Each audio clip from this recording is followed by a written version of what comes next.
여러분은 알고 계셨나요? 우리가 흔히 지나치는 작은 시장에서도 보이지 않는 부조리가 존재한다는 사실을요.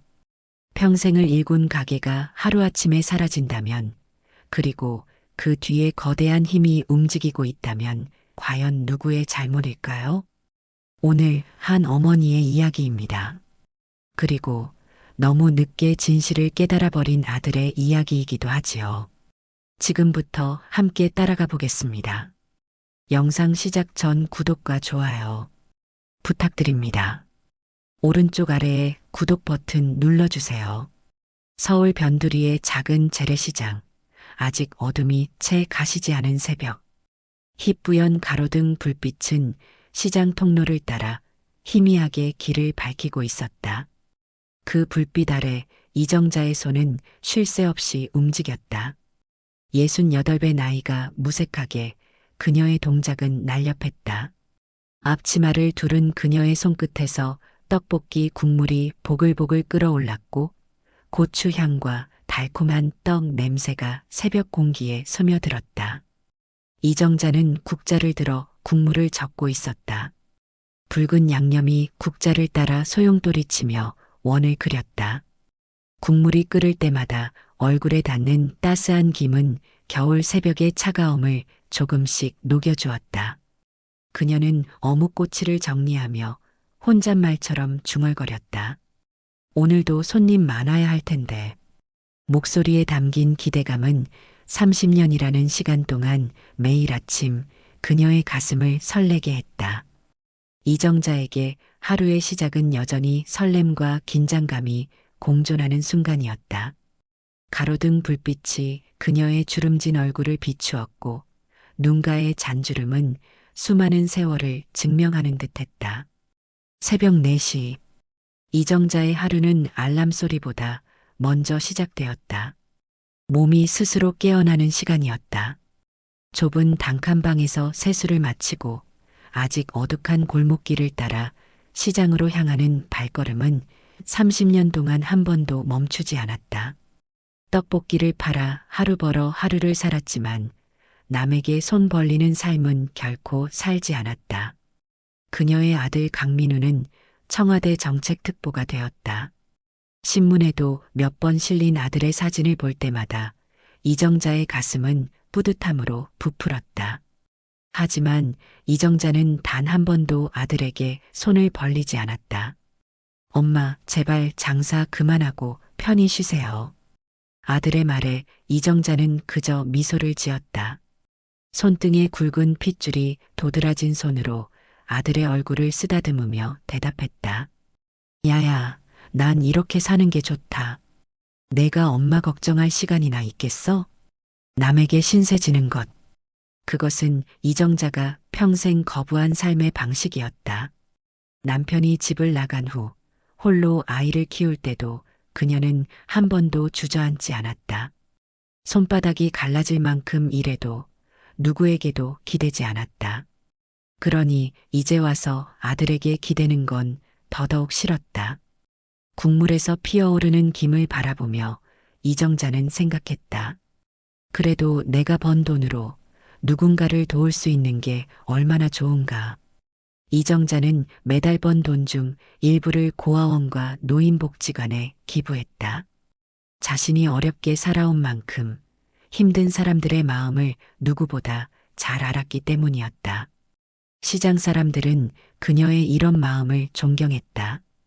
그런데 그날 시장의 분위기가 달라졌다. 아침장이 한창인 시간, 햇살이 시장 천막 사이로 스며들기 시작할 무렵이었다. 떡볶이를 사러 온 학생들과 출근길 직장인들로 시장은 활기찼다. 이정자의 국물 냄비에서는 매콤한 향기가 더욱 짙게 퍼져나갔다. 그때였다. 시장 입구로 검은 승용차 한 대가 천천히 들어왔다. 자동차 엔진 소리에 이끌려 고개를 돌린 상인들의 시선이 한 곳에 모였다. 소란스러웠던 시장이 순간 정적에 휩싸였다. 차문이 열리고 덩치가 좋은 남자들이 내렸다. 단정한 정장을 입었지만 그들의 분위기는 일반적인 공무원과는 거리가 멀었다. 날카로운 눈빛과 위압적인 걸음걸이가 시장 공기를 무겁게 만들었다. 서울시 단속반에서 나왔습니다.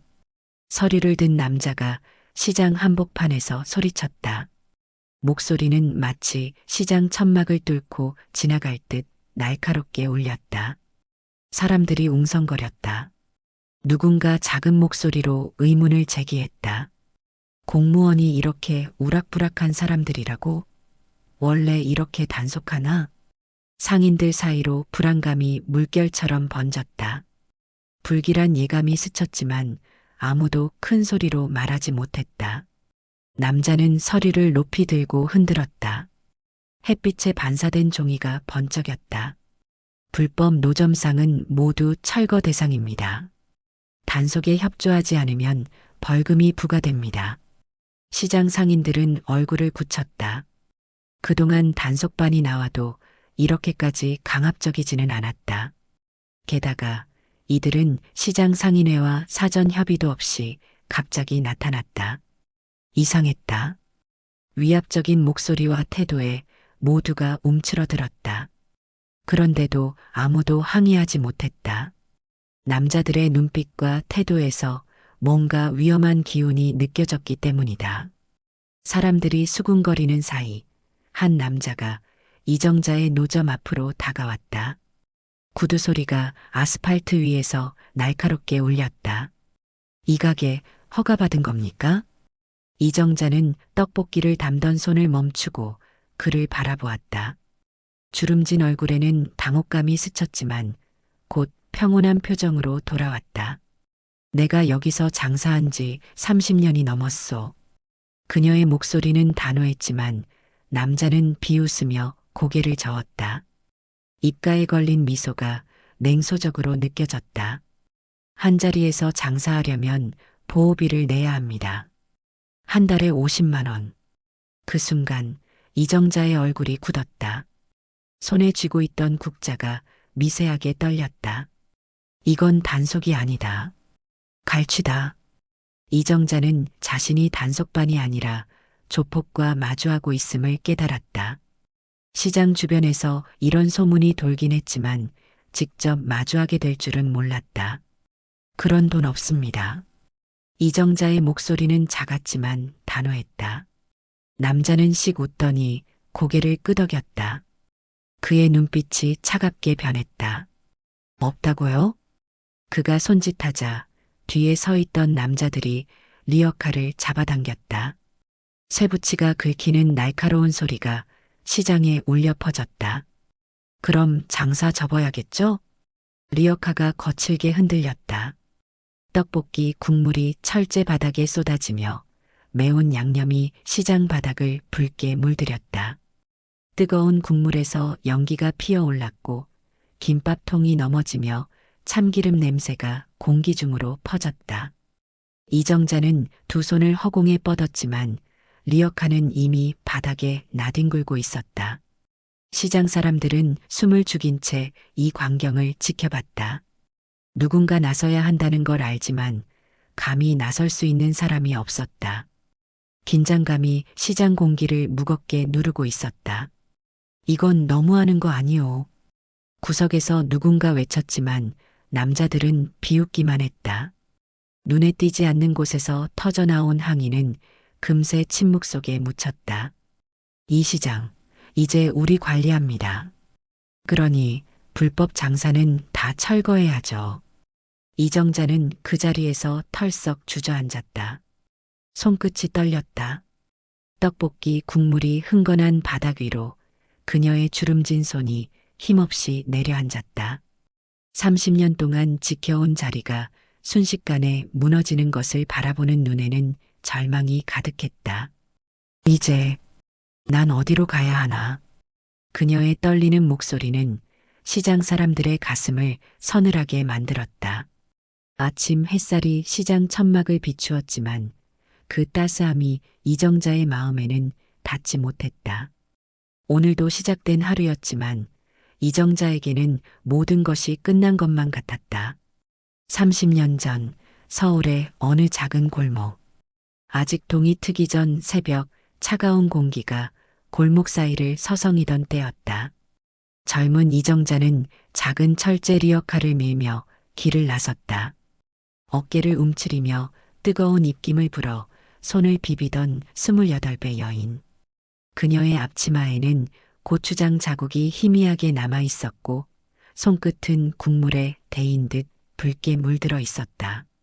가로등 불빛 아래로 그녀의 그림자가 길게 늘어졌다. 철제 바퀴가 울퉁불퉁한 도로를 지나며 덜컹거렸다.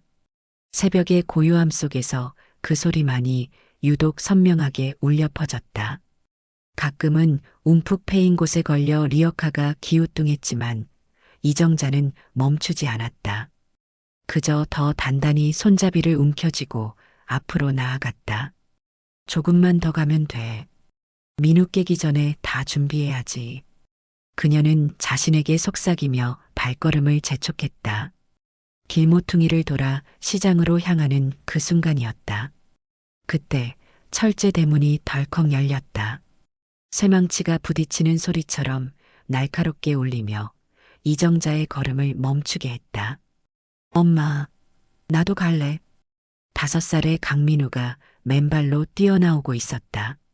아직 부스스한 머리카락 사이로 졸린 눈을 비비며 아장아장 뛰어왔다. 작은 발자국 소리가 새벽 골목에 메아리 쳤다. 아이의 얼굴에는 어머니를 따라가고 싶다는 간절함이 가득했다. 아니야, 민우야. 얼른 들어가서 자. 이정자의 목소리는 부드러웠지만 단호했다. 새벽 공기가 차가워 아이의 몸을 떨게 만들었다. 안 잘래. 엄마 따라갈 거야. 아이의 작은 손이 이정자의 앞치마를 잡아당겼다. 손끝에서 전해지는 온기가 이정자의 마음을 흔들었다. 이정자는 잠시 멈춰 아이의 얼굴을 내려다보았다. 엄마 힘들까봐? 민우가 도와주고 싶어서? 달빛이 아이의 얼굴을 비추었다. 동그란 눈동자에 비친 이정자의 모습은 지친 듯 보였다. 아이는 느낄 수 있었다. 어머니의 고단함을. 아이는 고개를 끄덕였다. 그 작은 하지만 단호한 움직임이 이정자의 가슴을 따뜻하게 데웠다. 그래도 너는 잘 자고 잘 먹고 건강하게 크는 게 엄마 도와주는 거야. 아이의 머리를 쓰다듬으며 이정자는 미소를 지었다. 손끝에서 느껴지는 부드러운 머리카락이 그녀의 거친 손을 더욱 도드라지게 했다. 자, 이제 얼른 들어가서 자. 내일 아침 엄마 떡볶이 맛있게 먹으려면 푹 자야지. 민우는 아쉬운 듯 발을 동동 굴렸지만 결국 문 앞에서 고개를 끄덕였다. 작은 발가락이 차가운 시멘트 바닥에 닿아 움츠러들었다. 엄마 나중에 크면 엄마 편하게 해줄 거야. 꼭. 작은 손이 주먹을 꽉 쥐며 말하는데 이정자는 순간 가슴이 먹먹해졌다. 새벽 공기 속에 아이의 약속이 맴돌았다. 그래, 우리 민우가 크면 정말 그렇게 될까? 하지만 지금은 아이에게 그 말을 해줄 수 없었다. 이정자는 그저 따뜻하게 웃으며 대답했다. 응, 엄마 기다릴게.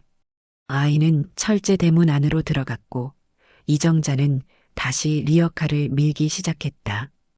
등 뒤로 대문이 닫히는 소리가 들려왔다. 그 소리를 들으며 이정자의 어깨는 더욱 단단해졌다. 세월은 강물처럼 흘러갔다. 철제 리어카가 지나던 골목길에도 아스팔트가 깔렸고 민우는 어느덧 중학생이 되었다. 사춘기라는 시기를 지나고 있었다. 키가 훌쩍 자라 이제는 어머니보다 머리 하나 정도 더 커져 있었다. 너네 엄마 시장에서 장사한다며? 떡볶이 판다던데? 어느 날 학교 복도에서 들려온 말이었다. 교실과 교실 사이 소리가 반사되는 그 공간에서 울린 목소리는 유독 크게 들렸다. 책을 들고 있던 민우의 손이 살짝 움츠러들었다. 그 말이 조롱이었는지 그냥 지나가는 말이었는지 몰랐지만 그의 귀에는 이상하게도 무겁게 박혔다. 복도를 걸으며 민우는 자신의 발걸음 소리에 집중했다. 누군가의 시선이 느껴졌지만 고개를 들지 않았다. 창문으로 들어오는 햇살이 바닥에 그림자를 만들어냈다. 그 그림자를 따라 민우는 조용히 걸었다. 그날 저녁 민우는 이정자 앞에서 조심스럽게 말했다. 식탁 위에 놓인 밥그릇에서 김이 모락모락 피어올랐다. 오래된 형광등 불빛 아래 어머니의 얼굴은 더욱 지쳐 보였다. 엄마, 그냥 다른 일 하면 안 돼? 이정자는 잠시 아이를 바라보았다. 그녀의 눈에는 의문이 스쳤다. 다른 일? 그러니까 꼭 시장에서 장사해야 해? 민우는 말끝을 흐렸다. 그의 목소리에는 부끄러움과 혼란이 뒤섞여 있었다. 어머니는 잠시 생각하더니 젓가락을 내려놓고 미소를 지었다. 형광등 불빛이 그녀의 이마에 맺힌 땀방울을 비추었다. 이정자는 천천히 손을 뻗어 아이의 머리를 쓰다듬었다. 거친 손바닥이 닿자 민우는 무의식적으로 고개를 숙였다. 어머니의 손에서는 고추장 냄새와 참기름 향이 희미하게 배어 있었다. 엄마는 이 일이 좋아. 민우 키우면서 떡볶이 만들면서 사람들하고 이야기하는 게 좋아. 그 말에는 어떤 변명도 후회도 없었다. 단지 사실만이 담겨 있었다. 민우는 아무 말도 하지 않았다. 밥그릇 위로 시선을 떨구었다. 그날 밤 민우는 잠을 이루지 못했다. 창문으로 비치는 가로등 불빛이 천장에 그림자를 만들어냈다. 자꾸만 낮에 들었던 말들이 떠올랐다. 친구들의 말, 그리고 어머니의 손. 거칠고 뜨겁고 때로는 기름때가 묻어있던 그 손. 떡볶이 반죽을 만들 때의 힘찬 움직임, 국물을 저을 때의 부드러운 리듬, 학교 다녀온 자신의 머리를 쓰다듬을 때의 따스함. 그 모든 것이 민우의 마음속에서 선명하게 살아 움직였다. 나는 엄마가 자랑스러운데 왜 남들은 그렇게 말할까? 아이의 머릿속에서 많은 감정들이 뒤섞였다. 이불을 끌어당겨 얼굴을 가렸지만 그의 귓가에는 여전히 학교 복도에서 들었던 말들이 맴돌았다. 시간은 흘러 강민우는 매번 1등을 놓치지 않고 장학금을 받으며 자랐다. 책상 위에 형광등 아래서 밤을 새우고 새벽에 눈을 붉히며 공부했다. 대학을 갔고 결국 청와대 정책특보라는 직책을 얻게 되었다. 그의 책상 위에는 이제 비싼 만년필과 정돈된 서류들이 놓여 있었다. 엄마, 이제 그만 장사해요. 몇 번이나 말했을까? 사무실에서 집으로 걸려오는 전화마다, 명절에 손을 잡을 때마다 그 말은 반복되었다. 시간이 지나도 변하지 않는 리어카와 앞치마를 볼 때마다 민우의 마음은 무거워졌다. 민우야, 엄마 이렇게 사는 게 좋아. 몇 번이나 대답했을까? 매번 같은 대답이었지만 이정자의 목소리에는 흔들림이 없었다. 갈라진 손으로 아들의 양복을 매만지며 그녀는 미소를 지었다. 이정자는 아들이 성공했다는 것이 그저 기뻤다. 가끔 TV에 나오는 아들의 모습을 보며 그녀의 눈가에는 자랑스러움이 반짝였다. 민우는 효자였다. 돈을 보내주고 편히 살라고 했다. 하지만 이정자는 끝까지 거절했다. 하늘이 도와서 나에게 이런 선물을 주시다니 감사하며 키웠다. 내가 키운 아이가 이렇게 잘 됐으니 나도 남을 도우며 살아야지. 이제 시장에서 번 돈 일부는 고아원과 노인복지관에 기부했다. 누구에게도 말하지 않았지만 이정자는 매달 봉투에 돈을 넣어 조용히 건네주었다. 그것이 그녀의 작은 행복이었다. 이정자는 그저 행복했다. 하지만 정작 민우는 몰랐다. 어머니가 여전히 추운 새벽마다 시장에서 장사를 한다는 사실을. 바람이 심하게 부는 날이면 리어카가 쓰러질까 걱정하며 더 일찍 나선다는 것을. 어머니가 가끔 손을 다쳐도 아들에게 말하지 않는다는 것을. 그저 요즘 장사 잘 되라는 짧은 전화 통화만이 그들 사이에 오갔다. 이정자는 오늘도 새벽 4시에 눈을 떴다. 알람 소리가 아니라 몸이 스스로 깨우는 시간이었다. 습관처럼 일어나 보온병에 따뜻한 물을 채우고 부스스한 머리를 빗어 넘겼다. 거울에 비친 얼굴을 가만히 들여다봤다. 언제 이렇게 늙었을까? 거울 속에 비친 얼굴은 더 이상 28배 젊은 여인이 아니었다. 예전엔 까맣던 머리칼이 거의 하얗게 바뀌었고 손등에는 깊은 주름이 새겨져 있었다. 떡볶이 국물에 오래 절여진 손톱은 붉게 물들어 있었다. 창문 밖으로 여전히 어두운 새벽 하늘이 보였다. 그래도 아직 멀쩡하지 뭐. 그녀는 중얼이며 앞치마를 둘렀다. 해진 끈을 한 번 더 묶어 단단히 고정시켰다. 몸은 예전처럼 빠릿하지 않았지만 그래도 아직은 손님들한테 떡볶이를 내어줄 수 있었다. 그녀의 손끝에서 만들어지는 매콤한 떡볶이는 여전히 시장에서 소문난 맛이었다.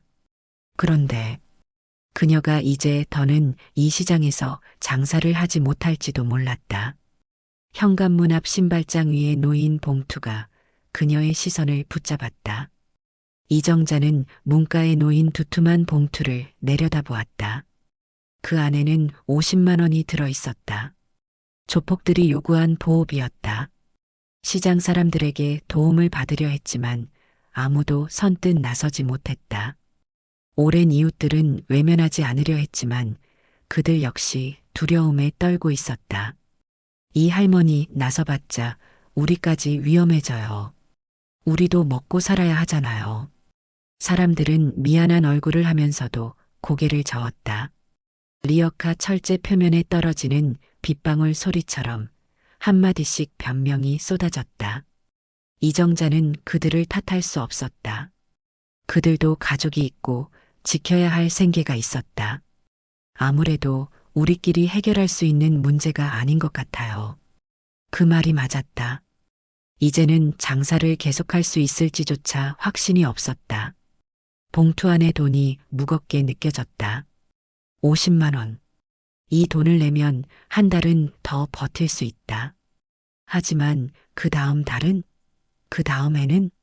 이 돈이면 한 달 동안 고아원에 보낼 돈과 노인복지관에 기부할 금액이 될 수도 있었다. 돈을 내는 순간 이 시장은 완전히 그들의 것이 될 터였다. 이정자는 봉투를 꼭 쥐었다. 종이 표면이 움켜진 힘에 구겨졌다. 창문 너머로 조금씩 밝아오는 하늘이 보였다. 정말로 내가 여기서 사라지는 게 맞는 걸까? 그녀는 깊은 한숨을 내쉬었다. 그 숨결에는 30년의 시간이 담겨 있었다. 해가 완전히 떠오르고 시장은 활기를 띠기 시작했다. 이정자는 평소처럼 리어카를 끌고 나왔다. 하지만 오늘은 다른 날과 달랐다. 시장 사람들의 눈빛이 달랐다. 불안과 두려움이 뒤섞인 시선들이 이정자를 향했다. 시장 한복판이 다시 술렁였다. 사람들의 발걸음이 멈추고 대화가 중단되었다. 검은 승용차가 느릿하게 멈춰서고 어제 봤던 사내들이 다시 나타났다. 차문이 열리는 소리가 시장 전체에 울려 퍼졌다. 자, 다들 아시겠죠? 그들은 여유롭게 주위를 둘러봤다. 시장 상인들은 리어카와 가판대 뒤로 몸을 숨기려는 듯했다. 오늘까지 안 내면 철거 들어갑니다. 남자의 목소리는 나른했지만 그 속에는 엄연한 협박이 담겨 있었다. 말끝에 덧붙여진 미소는 더욱 위협적으로 느껴졌다. 시장 사람들은 고개를 숙였다. 누구 하나 항의하지 못했다. 그리고 그들 중 하나가 이정자의 가게 앞에서 멈춰섰다. 그의 구두 소리가 이정자의 귓가를 파고들었다. 이 할머니 생각해 보셨죠? 이정자는 아무 말 없이 가스버너를 끄고 있었다. 더는 끓을 필요가 없는 떡볶이 국물이 마지막 거품을 토해냈다. 그 돈 준비하셨어요? 그녀는 천천히 고개를 들었다. 주름진 얼굴에는 더는 두려움이 없었다. 오히려 담담함만이 자리했다. 나는 당신들한테 줄 돈이 없습니다. 이정자의 목소리는 떨리지 않았다. 오랜 시간 시장에서 큰 소리로 손님을 부르며 다져진 목소리였다. 아이고, 참 고집도 세시네. 남자가 혀를 차며 비웃었다. 그의 눈빛이 차갑게 변했다. 시장 사람들 사이로 긴장감이 맴돌았다. 그때였다. 할머니, 왜 이렇게 속 썩이고 그래? 등 뒤에서 굵은 목소리가 들렸다. 담배 연기 냄새와 함께 낮고 무거운 목소리가 시장 공기를 가로질렀다. 시장 사람들은 일제히 숨을 죽였다. 조직의 중간 보스, 김태식. 그는 시장에서 소문이 무성한 인물이었다. 누구도 그의 얼굴을 정면으로 바라보지 못했다. 단지 그의 이름만 들어도 사람들은 목소리를 낮추었다. 김태식은 담배를 손에 쥔 채 천천히 걸어왔다. 검은 정장 위로 떨어지는 담배재가 회색 점들을 만들어냈다. 그의 걸음마다 시장 바닥이 미세하게 떨리는 듯했다. 이렇게 나오면 우리도 곤란하지 않겠어요? 이정자는 두 손을 떨며 앞치마 끈을 고쳐 묶었다. 움직임으로 풍기는 것은 두려움이 아니라 단호함이었다. 나는 여기서 30년 넘게 장사했어.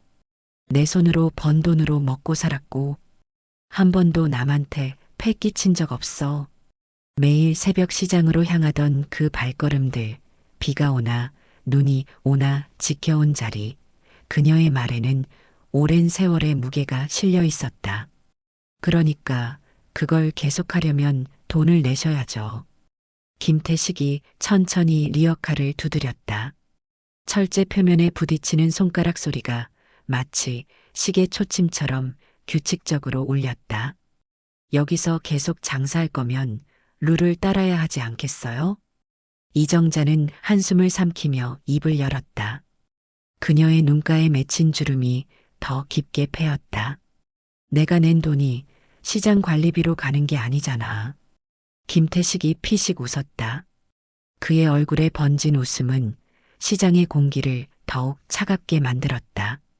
그게 그렇게 중요한가요? 그는 가까이 다가오며 손을 내밀었다. 손바닥 위에 드러난 굵은 핏줄과 흉터가 그의 이력을 보여주는 듯했다. 어차피 선택권은 없습니다. 내실 거죠? 이정자는 손을 뻗었다. 시장 사람들의 시선이 그녀의 손에 모였다. 순간적인 긴장감이 시장 전체를 덮었다. 하지만 그녀가 내민 것은 돈이 아니라 떡볶이가 묻은 손수건이었다. 붉은 양념이 천에 스며든 그 손수건은 그녀가 30년 동안 사용해온 것이었다. 그녀는 천천히 입을 열었다. 목소리에는 떨림이 없었다. 난 이 시장에서 돈을 뺏기 위해 장사하는 게 아닙니다. 이정자의 눈빛이 단단해졌다. 수십 년간 시장의 더위와 추위를 견뎌온 그 눈빛은 쉽게 꺾이지 않았다. 내가 이 손으로 번 돈은 내가 도와주고 싶은 사람들에게 갈 거예요. 김태식의 표정이 순간 어두워졌다. 그의 눈썹이 미세하게 움직였다. 시장 사람들은 숨을 죽이고 이 장면을 지켜봤다. 누구 하나 입을 열지 못했다. 단지 긴장된 침묵만이 흘렀다. 이 할머니 끝까지 버티겠다 이거네. 그의 목소리가 낮아졌다. 담배 연기가 그의 입에서 피어올라 이정자의 얼굴을 향해 흩어졌다. 그리고 다음 순간 리어카가 거칠게 밀렸다. 철제가 아스팔트에 긁히는 날카로운 소리가 시장을 가로질렀다. 떡볶이 국물이 사방으로 튀었고 이정자는 중심을 잃고 휘청거렸다. 붉은 양념이 앞치마와 바닥에 튀었다. 뜨거운 액체가 공중에서 호를 그리며 흩어졌다. 할머니, 누군가 외쳤지만 아무도 나설 수 없었다. 두려움이 모든 이의 발목을 붙잡고 있었다. 이정자는 넘어진 바닥에 손을 짚었다. 아스팔트의 차가움과 떡볶이, 국물의 뜨거움이 대조적으로 그녀의 손바닥을 통해 전해졌다. 손끝으로 느껴지는 뜨거운 떡볶이 국물. 30년 동안 매일 만져온 그 익숙한 감각이 지금은 어쩐지 처음으로 느껴지는 것처럼 생경했다. 그녀는 차가운 바닥에서 천천히 고개를 들었다. 시장 천막 사이로 비치는 햇살이 그녀의 흰 머리카락을 비췄다. 이제 정말로 이 시장을 떠나야 하는 걸까? 그녀는 떨리는 손으로 앞치마를 쓸어내렸다. 붉은 양념 자국이 천에 선명하게 남았다. 마치 지난 30년의 흔적처럼. 이정자는 주머니에서 휴대전화를 꺼냈다. 구형 폴더폰이 그녀의 주름진 손가락 사이에서 빛을 반사했다.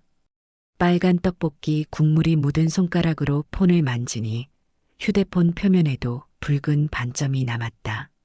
손끝이 떨렸다. 리어카가 쓰러지는 순간의 충격이 아직 온몸에 남아 있었다. 그녀는 번호를 눌렀다. 굳어가는 손가락 마디가 버튼을 누를 때마다 작은 통증이 느껴졌다. 뚝, 뚝. 연결음이 이어질 때마다 그녀의 심장은 더 빠르게 뛰었다. 5번, 6번, 아들이 전화를 받지 않을지도 모른다는 불안감이 순간 고개를 들었다. 그때였다.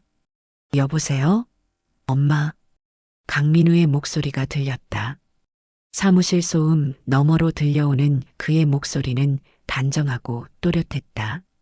엄마를 부르는 그 목소리는 어린 시절 그대로였다. 그녀는 순간 울컥했지만 아무 말도 할 수 없었다. 목이 메었다. 시장 바닥에 쏟아진 떡볶이, 국물처럼 그녀의 마음도 엉망이 되어 있었다. 민우야, 엄마 힘들어. 그렇게 말하고 싶었지만 그 말이 도무지 입 밖으로 나오지 않았다. 평생 남에게 손 벌리지 않았던 사람이 어떻게 아들에게 도움을 청할 수 있을까? 30년 동안 혼자 해결해온 문제를 이제 와서 아들에게 부담시킬 수 없었다. 대신 우리 민우 밥은 챙겨 먹고 다니지? 그녀는 평소처럼 웃으며 말했다. 흔들리는 목소리를 진정시키려 애쓰는 동안 그녀의 시선은 바닥에 흩어진 리어카와 떡볶이 재료들을 향했다.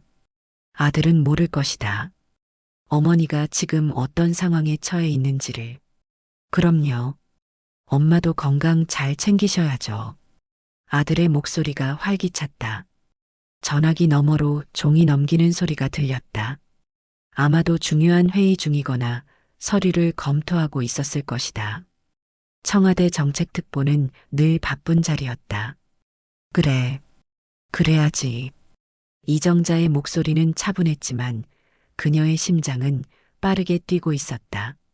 리어카 옆에 서 있는 김태식의 모습이 눈에 들어왔다. 그는 담배를 피우며 이정자를 지켜보고 있었다. 그의 눈빛에는 조급함이 서려 있었다. 엄마, 무슨 일 있어요? 민우의 목소리가 달라졌다. 의심과 걱정이 섞인 톤이었다. 그는 평소와 다른 어머니의 목소리 떨림을 알아차린 것일까? 이정자는 잠시 눈을 감았다. 시장의 소음, 김태식의 시선, 바닥에 떨어진 떡볶이 냄새, 모든 것이 순간 멀어졌다. 그리고 천천히 말했다. 아무 일도 아니다. 그냥 민우 얼굴이 보고 싶었어. 그녀는 애써 밝게 웃었다.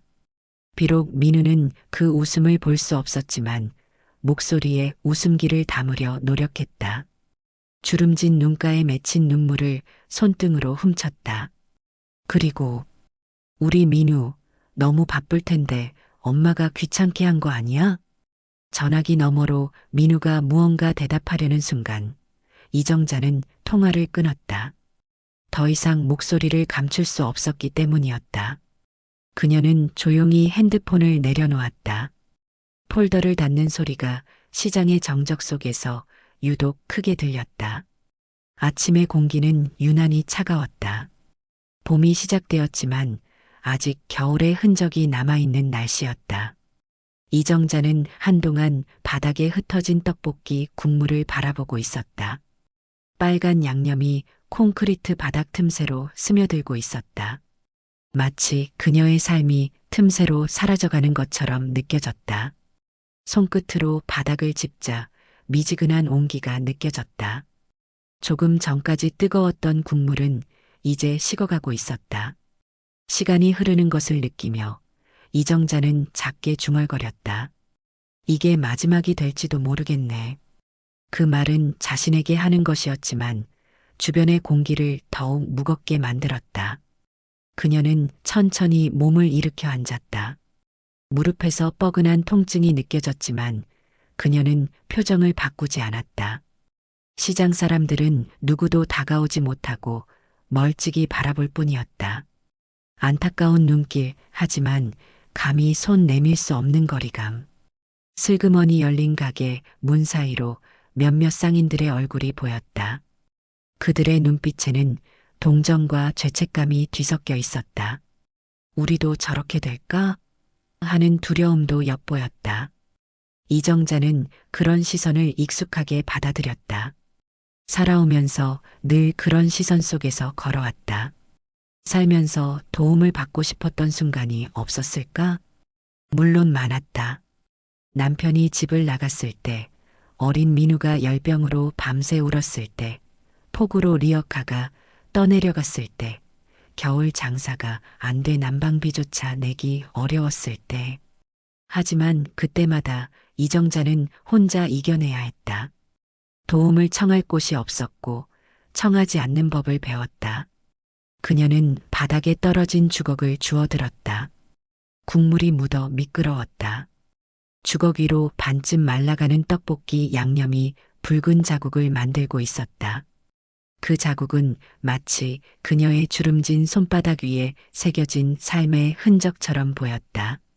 그때 누군가 다가와 조용히 떡볶이 통을 세워주었다. 쇠고기와 쇳소리가 섞인 금소금이 울렸다.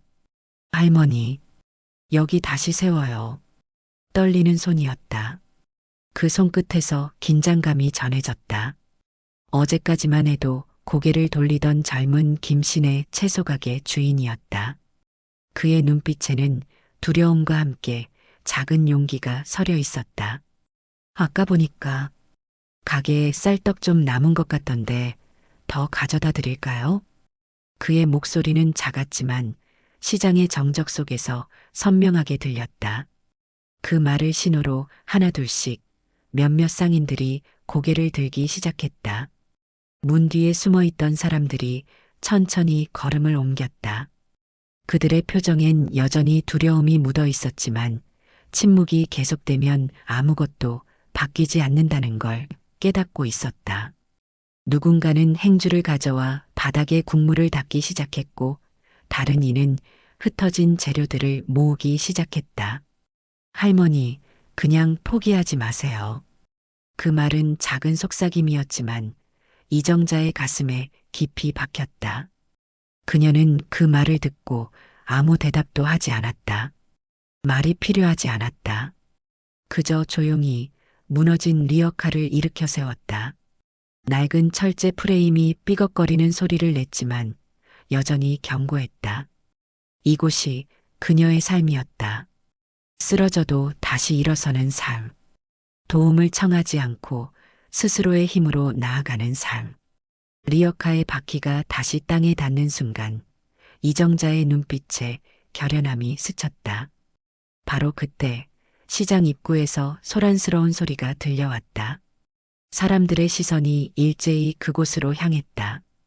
같은 시간 청와대 집무실 창문으로 들어오는 오후 햇살이 서류 위에 그림자를 만들고 있었다. 강민우는 책상 위에 쌓인 서류를 검토하고 있었다. 펜으로 중요한 부분에 밑줄을 그으며 그는 눈을 찡그렸다.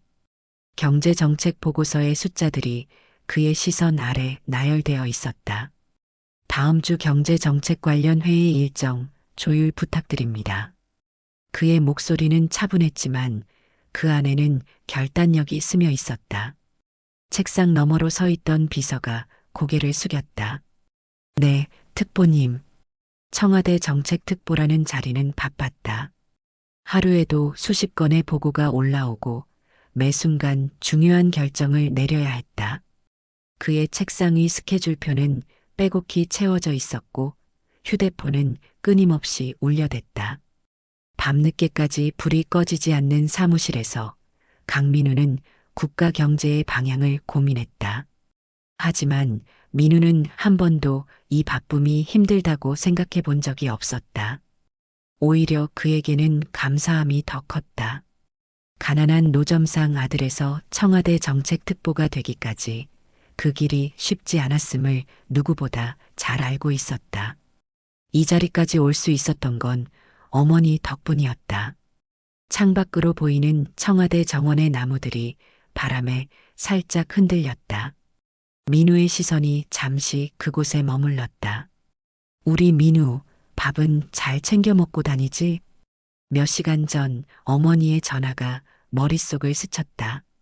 평소처럼 밝은 목소리였지만 이상하게도 조금 떨리는 듯한 느낌이 들었다. 갑작스러운 통화 종료도 평소의 어머니답지 않았다. 민우는 펜을 내려놓고 잠시 생각에 잠겼다. 괜찮으신 걸까? 그때였다. 문을 두드리는 소리와 함께 비서가 급히 들어왔다. 그의 얼굴에는 긴장감이 서려 있었다. 특보님, 비서실에서 긴급 속보가 떴다는 보고가 들어왔습니다. TV를 확인해 보시겠습니까? 민우는 고개를 끄덕였다. 사무실 벽에 걸린 TV가 켜졌고 뉴스 속보가 화면을 가득 채웠다. 서울 재래시장, 공무원 사칭 조직이 노점상 갈취. 민우는 처음엔 무심코 지나치려 했다. 청와대 정책특보로서 매일 수많은 뉴스와 보고서를 접했기에 하나의 사건에 너무 큰 의미를 두지 않으려 했다. 그런데 화면 속 한 노점이 눈에 들어왔다. 작은 리어카, 떡볶이 냄비, 허름한 천막, 그리고 익숙한 뒷모습. 민우는 순간 몸이 굳었다. 엄마. 그는 숨을 멈춘 채 화면을 응시했다. 화면 속에는 혼란스러운 시장 풍경이 비춰지고 있었다. 바닥에 엎어진 떡볶이 통, 무너진 리어카, 그리고 주저앉아 있는 작은 어깨. 그 모습이 그의 어머니였다. 오랜 시간 봐왔던 그 뒷모습, 그 작은 키, 그 허름한 앞치마는 착각할 수 없었다. 순간 머릿속이 하얘졌다. 귓가에 심장 소리가 울렸고 손끝이 차갑게 식어갔다. 민우는 급히 리모컨을 들어 볼륨을 키웠다. 뉴스 앵커의 목소리가 사무실 안을 채웠다. 시장 내 노점상들은 조직폭력배 태산파가 공무원을 사칭하며 보호비를 갈취하고 있다고 증언했지만 여전히 대부분의 상인들은 두려움에 입을 열지 못하고 있습니다. 앵커의 목소리가 이어졌다. 오늘 오전 단속반을 사칭한 남성들이 한 노점상을 강제로 철거하는 과정에서 소동이 벌어졌습니다. 화면에는 쓰러진 리어카와 떡볶이 국물이 흩어진 바닥이 비춰졌다. 그리고 그 옆에 서 있는 검은 정장 차림의 남자들. 그들의 태도는 공무원이라고 보기에는 너무 거칠었다. 엄마가 시장에서. 민우는 숨을 몰아쉬었다. 이 모든 상황이 믿기지 않았다. 자신이 청와대에서 국가 경제를 논의하는 동안 어머니는 이런 폭력에 노출되어 있었다니. 그제야 알았다. 어머니가 그가 몇 번이고 장사를 그만두라 했을 때마다 웃으며 넘겼던 이유가 아무렇지도 않은 척했지만 사실은 그가 알지 못했던 시간을 버티고 있었다는 걸. 그녀는 돈이 없어서가 아니었다.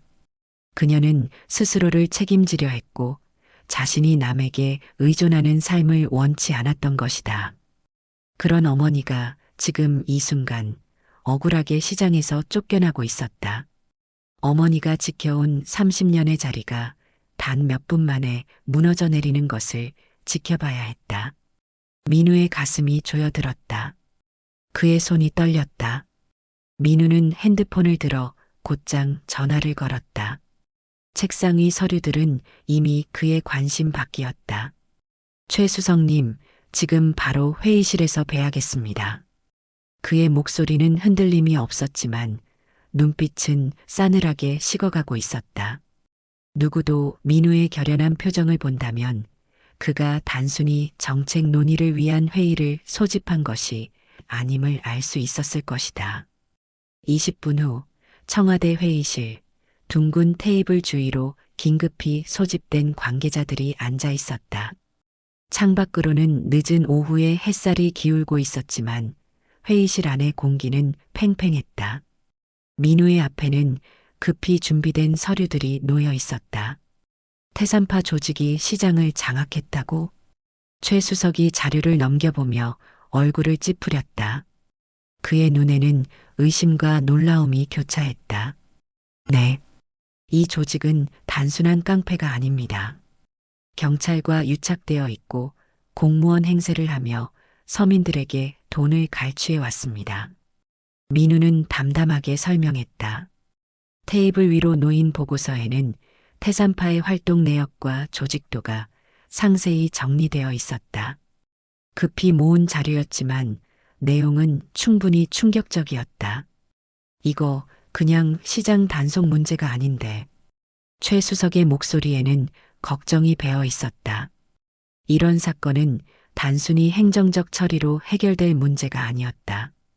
경찰, 검찰, 행정부가 모두 관여해야 할 복잡한 사안이었다. 그렇습니다. 민우는 짧게 대답했다. 그의 얼굴에는 감정이 드러나지 않았지만 손끝으로 두드리는 테이블 소리에서 내면의 격동이 느껴졌다. 더 이상 두고 볼 수 없습니다. 즉시 내사 들어가십시오. 그의 목소리는 단호했다. 회의실 안의 모든 시선이 민우에게 집중되었다. 하지만 관할 경찰서 쪽과 조율이 필요할 겁니다. 참석자 중 한 명이 조심스럽게 의견을 냈다. 일반적인 절차라면 당연히 거쳐야 할 과정이었다. 필요 없습니다. 민우는 단호하게 잘라 말했다. 그의 목소리에는 더 이상의 논의를 허용하지 않겠다는 의지가 담겨 있었다. 오늘 중으로 조사 착수하고 해당 지역 내 공무원 사칭 범죄 조직을 철저히 파헤치세요. 증언이 부족하다면 피해자 보호 조치를 하면서라도 증거를 모아야 합니다. 그의 지시는 명확했다. 테이블 주위에 앉은 이들은 속속 메모를 하기 시작했다. 민우는 잠시 망설이다가 다시 입을 열었다. 그 시장에 제 어머니가 계십니다. 그 순간 회의실 안이 조용해졌다. 모든 움직임이 멈추었고 숨소리조차 들리지 않는 정적이 흘렀다. 수석 비서관이 조용히 숨을 들이켰다. 그제야 다들 상황의 심각성을 깨달았다. 이것은 단순한 행정 문제가 아니라 청와대 정책특보의 가족이 직접 피해를 입은 사건이었다. 강민우는 가만히 손을 깍지 끼며 말을 이었다. 그의 표정은 흔들림이 없었다. 제 어머니가 피해자라서가 아닙니다. 그의 목소리는 낮지만 단단했다. 회의실 안의 모든 이들이 그의 말에 귀를 기울였다. 그곳엔 제 어머니 같은 분들이 많습니다. 창문으로 들어오는 저녁 햇살이 그의 얼굴을 비추었다. 결연한 눈빛과 단단한 턱선이 그림자 속에서 더욱 선명하게 드러났다. 시장에서 평생을 일하며 자식들을 키워온 분들, 그런 분들이 폭력에 노출되어 있습니다. 정부가 이들을 보호하지 못한다면 우리는 어떤 정부입니까? 회의실 안은 침묵으로 가득했다. 그의 말이 모든 이의 가슴에 깊이 박혔다. 그리고 그는 마지막으로 덧붙였다. 이제부터 그 시장은 우리 정부가 직접 지킵니다. 그 말에는 정책특보로서의 결단뿐만 아니라 한 아들의 결심이 담겨 있었다. 회의실 창문 너머로 어둠이 깔리기 시작했다. 긴 하루가 저물고 있었지만 새로운 움직임이 시작되고 있었다. 서울 재래시장은 오늘따라 유난히 조용했다. 평소 같으면 상인들의 호객 소리와 손님들의 흥정, 그리고 음식을 만드는 소리로 북적였을 시간. 하지만 오늘 시장은 숨을 죽이고 있었다. 공기 속에 긴장감이 맴돌았고 모든 시선이 시장 입구로 향해 있었다. 검은색 승용차와 경찰차 여러 대가 시장 입구를 막고 있었다. 푸른 경찰 제복과 검은 정장이 오가는 가운데 시장 상인들은 멀찍이 서서 이 광경을 지켜보고 있었다. 어제까지 시장을 휘어잡던 이들의 모습이 달라져 있었다. 단속반을 사칭했던 태산파 조직원들은 이미 바닥에 엎드려 있었다. 손에는 수갑이 채워졌고 얼굴에는 당혹감이 역력했다. 그들의 검은 정장은 더 이상 위압감을 주지 못했다. 오히려 지금은 처량해 보였다. 콘크리트 바닥에 무릎을 꿇은 그들의 목소리가 시장 공기를 가로질렀다. 우리는 단속반 업무를 도운 것뿐입니다. 시장 정비를 위해 협력한 건데 이게 무슨... 그들의 변명은 경찰관들의 날카로운 시선 속에 묻혔다. 어제까지 시장을 장악했던 그들의 목소리는 이제 힘을 잃고 떨리고 있었다. 시장 천막 아래 숨어 지켜보던 상인들의 눈빛이 달라지기 시작했다. 가짜 공무원 행세를 하며 서민들에게 돈을 갈취하고 협박한 혐의로 긴급 체포합니다. 차가운 목소리가 울려 퍼졌다. 경찰 지휘관의 목소리는 단호했고 그의 눈빛에는 타협의 여지가 없었다. 증거와 피해자 진술은 이미 충분히 확보했습니다. 태산파 조직원들은 그제야 깨달았다. 오늘 이 시장이 더 이상 그들의 것이 아니라는 걸. 무언가가 바뀌었다. 그들의 배후에 있던 세력도 지금 이 순간만큼은 그들을 보호해 줄 수 없었다. 그들의 발밑에서 여태껏 억눌려 있던 시장 사람들의 웅성거림이 서서히 커지고 있었다. 작은 소리로 시작된 대화가 점점 더 큰 소리로 변해갔다. 몇몇은 아직 의심의 눈초리로 상황을 지켜보고 있었지만 대부분은 기대감에 찬 눈빛이었다. 드디어 끝난 거야? 이제 우리가 장사해도 되는 거야? 서로를 바라보며 믿기지 않는 듯한 표정을 짓던 상인들은 이내 천천히 고개를 들었다. 굽혔던 허리가 조금씩 펴지기 시작했다. 한 사람이 박수를 쳤다. 조심스럽게 시작된 박수 소리가 시장의 정적을 깨뜨렸다. 그리고 또 한 사람이 용기를 낸 두 번째 박수 소리가 이어졌다. 곧 시장 곳곳에서 박수 소리가 울려 퍼졌다. 처음에는 조심스러웠지만 점점 더 힘차게 울려 퍼지는 박수 소리. 그 소리는 30년간 지켜온 시장의 자부심이 되살아나는 소리였다. 그제야 이정자는 떨리는 손으로 자신의 리어카를 붙잡았다. 무릎이 여전히 아팠지만 그 통증조차 지금은 특별하게 느껴졌다.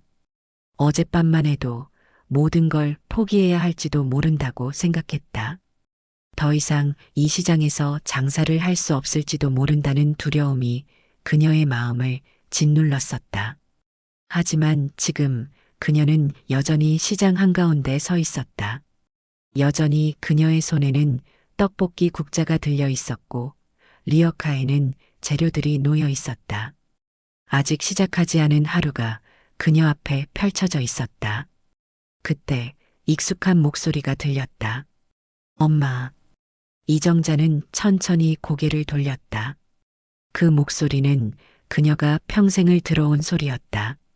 어린 시절부터 지금까지 변해온 그 목소리를 그녀는 언제나 알아차릴 수 있었다.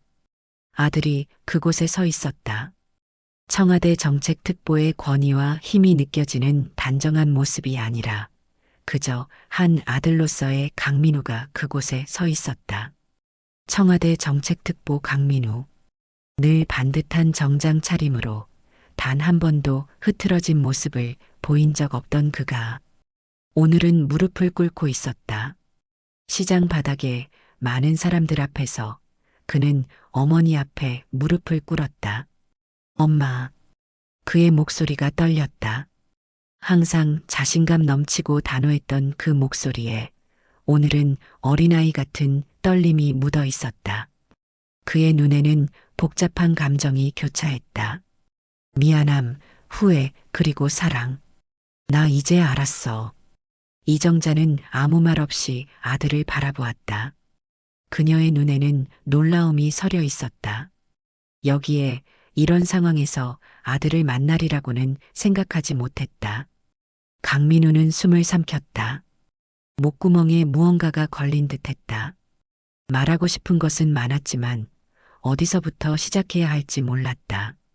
엄마가 왜 그렇게까지 장사를 하셨는지, 왜 나한테 한 번도 힘들다는 말을 안 하셨는지, 그제야 모든 것이 이해되었다. 오랜 세월 동안 풀리지 않던 의문이 마침내 해소되는 순간이었다. 어머니는 단 한 번도 아들에게 짐이 되고 싶어 하지 않았다. 손에 잡히는 대로 일하며 자신을 키워냈고 아들이 성공한 후에도 아들에게 부담을 주지 않으려고 혼자 견뎌왔다. 그런데도 그는 어머니가 정말 괜찮은 줄 알았다. 이렇게까지 힘든 시간을 보내고 있는지도 모른 채 그냥 바쁘다는 이유로 안부 전화 한 통으로 안심하고 있었다. 매일 새벽 시장으로 향하는 어머니의 발걸음을 그는 상상조차 하지 못했다. 엄마 미안해. 그는 어머니의 손을 조심스럽게 잡았다. 거칠고 주름진 손, 국물에 데이고 시장 바닥에 닿아 상처 입은 그 손. 손끝엔 아직도 떡볶이 국물 얼룩이 희미하게 남아 있었다. 그 손의 온기와 거친 감촉이 강민우의 가슴을 더욱 아프게 했다. 나 이제 엄마 혼자 두지 않을게. 그의 눈가가 붉어졌다. 청와대 정책특보라는 직책도 성공한 아들이라는 자부심도 이 순간만큼은 아무 의미가 없었다. 그저 한 아들로서 평생 자신을 위해 희생해온 어머니 앞에 무릎 꿇은 그는 눈물을 참을 수 없었다. 그 모습을 바라보던 이정자는 한참을 아무 말 없이 있다가 천천히 손을 뻗어 아들의 머리를 쓰다듬었다. 그 손길은 마치 30년 전 어린 민우의 머리를 쓰다듬던 그때와 같았다. 우리 민우, 이제 다 컸네. 부드러운 손길이었다. 그 말에는 원망도 슬픔도 없었다. 단지 자식을 바라보는 어머니의 무한한 사랑만이 담겨 있었다. 시장의 소음과 사람들의 시선 속에서도 그들은 마치 세상에 둘만 남은 것처럼 느껴졌다. 강민우는 더 이상 참지 못하고 어머니의 손을 꼭 끌어안았다. 그 순간 그의 어깨가 떨렸다. 어릴 적 어머니 품에 안겨 울던 그 시절로 돌아간 듯했다. 엄마 사랑해. 그 말에는 모든 것이 담겨 있었다. 미안함, 감사함, 그리고 앞으로 더 잘하겠다는 약속. 이제는 다시는 늦지 않겠다고 다짐했다. 더 이상 어머니의 희생을 당연하게 여기지 않고 그 무게를 함께 나누겠다는 결심이었다. 며칠 후 시장 한가운데 새로운 가게가 생겼다. 오래된 리어카 대신 깔끔하게 리모델링된 공간이 시장의 풍경을 바꾸어 놓았다. 아담한 가게. 하지만 널찍한 주방과 깔끔한 테이블이 놓인 곳. 창문으로 들어오는 햇살이 바닥을 환하게 비추었고 문을 열 때마다 울리는 종소리가 경쾌했다. 가게 한쪽 벽에는 커다란 액자가 걸려 있었다. 30년 동안 한자리에서 장사하며 시장을 지켜온 분식집. 그 아래로 이정자의 젊은 시절 사진과 함께 시장에서 떡볶이를 팔던 모습들이 시간 순서대로 전시되어 있었다.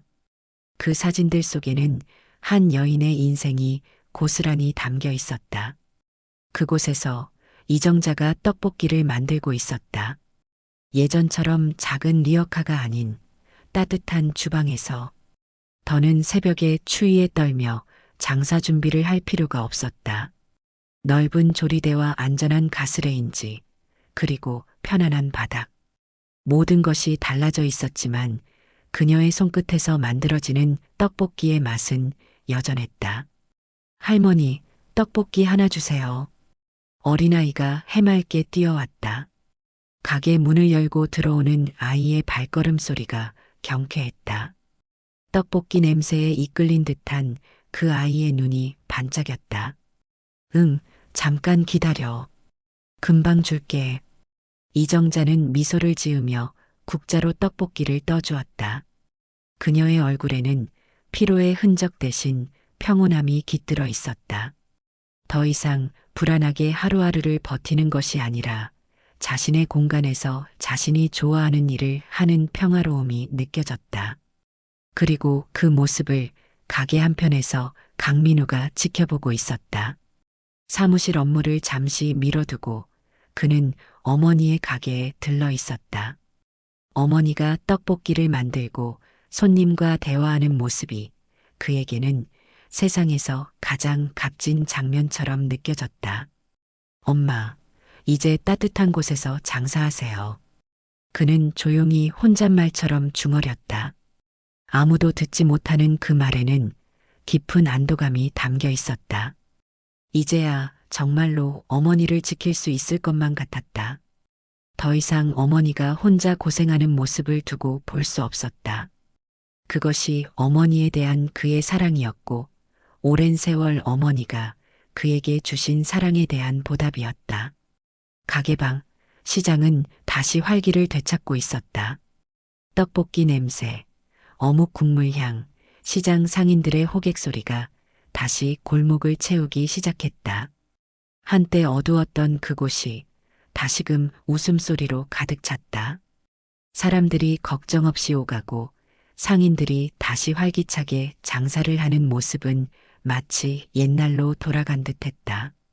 그리고 그 중심에는 여전히 이정자가 있었다. 리어카 대신 가게를 얻었지만 그녀는 여전히 시장의 심장과도 같은 존재였다. 30년의 시간이 증명하듯 그녀의 떡볶이는 여전히 시장의 맛이었고 그녀의 미소는 시장의 빛이었다. 이제 그녀의 곁에는 아들 강민우가 있었고 그들의 이야기는 시장의 새로운 전설이 되어 이어지고 있었다.